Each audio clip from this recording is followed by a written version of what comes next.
आपण पाहत आहात RK न्यूज, बातमी तुमची, आवाज आमचा।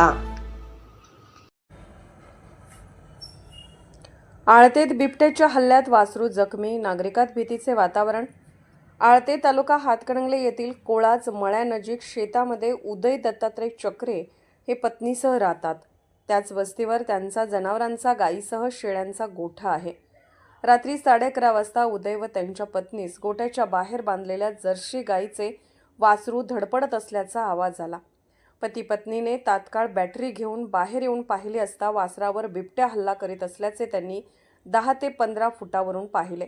दोघांनीही तात्काळ नजीक असलेल्या कॉटवर काठी आपटून ओरडण्यास सुरुवात केल्यानंतर बिबट्याने वासराला सोडून गोठ्याच्या मागील बाजूने पळ काढला। सकाळी वनविभागाशी संपर्क साधल्यानंतर घटनास्थळी वनरक्षक महेश वजारे व वॉचमन लहू भंडारी यांनी पायाचे ठसे पाहून मार्ग काढण्याचा प्रयत्न केला।